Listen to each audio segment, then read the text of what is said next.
Oi, pessoal! Hoje a gente vai mergulhar fundo numa engrenagem gigantesca, uma que protege a vida de milhões de trabalhadores no Brasil. Tô falando da Política Nacional de Segurança e Saúde no Trabalho, a famosa PNSST. É ela que faz a ponte entre uma decisão lá em Brasília e a segurança de um operário numa plataforma de petróleo. Bora entender como essa máquina toda funciona? Olha, antes de 2011, a coisa era bem diferente. Pensa assim, a segurança do trabalho no Brasil era tipo uma orquestra sem maestro, sabe? Cada órgão tocava sua própria música, meio que cada um por si. Aí a PNST que veio com o decreto 7.602 chegou para ser esse maestro. Ela unificou as ações, criou um sistema nacional único, coerente, onde todo mundo finalmente começou a trabalhar em harmonia. E essa é a grande pergunta que a gente vai responder aqui. Como é que um decreto, um papel assinado lá em Brasília, se transforma numa atitude real que pode salvar uma vida em alto mar? Essa jornada do macro, da lei, para o micro, a ação, é isso que torna essa política tão interessante. Ok, para a gente entender como essa política funciona na prática, primeiro a gente precisa saber quem são os arquitetos do sistema, né? Vamos dar uma olhada nas peças-chave desse tabuleiro do governo e o que cada uma delas faz. A sacada genial do sistema está justamente nessa divisão de tarefas. É como se o Ministério da Saúde fosse a inteligência da operação. Ele investiga o porquê das doenças, as causas dos acidentes. Já o Ministério do Trabalho, bom, esse é a força de execução. É ele que cria as regras e vai a campo fiscalizar. Um é o cérebro, o outro o braço. Simples assim, trabalhando em perfeita sincronia. Vamos imaginar um caso prático para ficar mais fácil. Pensa numa fábrica onde, de repente, vários funcionários começam a ter sintomas de intoxicação por algum produto químico. É aí que o Ministério da Saúde entra em campo. Ele vai investigar, fazer estudos para provar que a doença está ligada ao trabalho, o que a gente chama de nexo causal, e ainda coordena todo o tratamento pela rede pública, pelo SUS.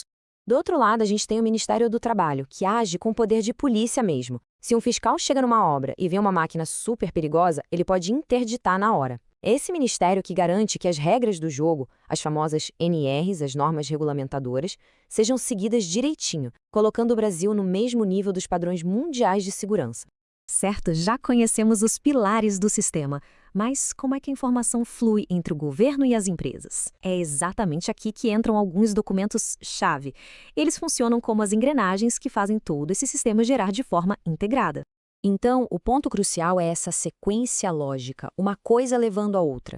Primeiro o PGR, que olha para o ambiente e mapeia todos os riscos. Depois vem o PCMSO, que foca na pessoa, monitorando a saúde dela por causa daqueles riscos. E por fim, o PPP, que é tipo um dossiê, um histórico que junta tudo para garantir os direitos do trabalhador lá na Previdência. É um ciclo que não para, um ciclo de proteção. E agora, vamos ver como tudo isso funciona sob pressão máxima.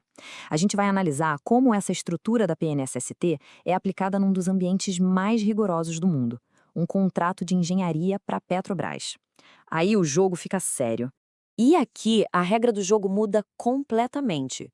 Para uma empresa de engenharia que vai prestar serviço para a Petrobras, seguir a lei é só o começo, é o básico. A segurança vira uma cláusula de contrato, pesada. Se não cumprir, não é só uma multinha, não, pode ser o fim do negócio. A segurança se torna uma condição de sobrevivência no mercado. Na prática, isso quer dizer que a empresa tem que montar um dossiê de segurança completíssimo antes mesmo de apertar o primeiro parafuso. É preciso dominar normas ultra específicas, como a NR37 para plataformas, por exemplo. E tem mais. Como a própria Petrobras pode ser responsabilizada por alguma falha, ela se torna a fiscal mais rigorosa que uma empresa pode ter. E essa tabela aqui é fantástica. Ela mostra como as decisões são tomadas lá no campo. Não tem eu acho, não tem subjetividade. Faltou uma permissão de trabalho? Isso é crítico. A ação não é uma advertência. É a interdição imediata da atividade. Parou tudo. A consequência é direta, na hora, e proporcional ao tamanho do risco. Beleza, a gente já viu a política, os órgãos, a gestão da empresa, mas e na ponta? Como é que tudo isso chega na pessoa que está lá na linha de frente, executando a tarefa de risco? Vamos descer agora para o nível operacional. Esse aqui é um dos conceitos mais poderosos que existem em segurança do trabalho, o direito de recusa. Ele dá ao trabalhador o poder, garantido por lei, de dizer não, eu não vou fazer isso porque é perigoso. Não é um favor que a empresa faz, é um direito dele para proteger a própria vida. E aqui vem a grande virada de chave.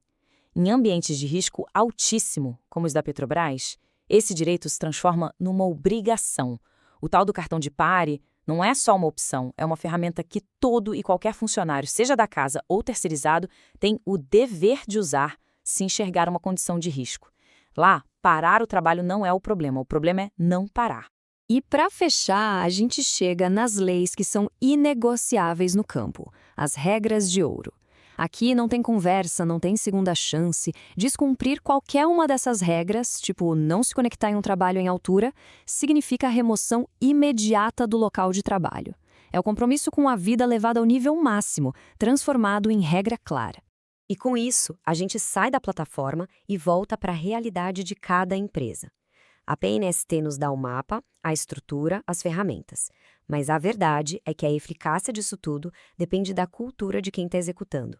Por isso, fica uma reflexão final, que serve para todo mundo.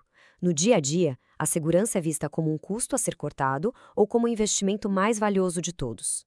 A resposta a essa pergunta é o que de fato salva vidas. Próximo passo. Se você gostou deste conteúdo, não se esqueça de comentar o que achou, deixar seu like e compartilhar com os amigos.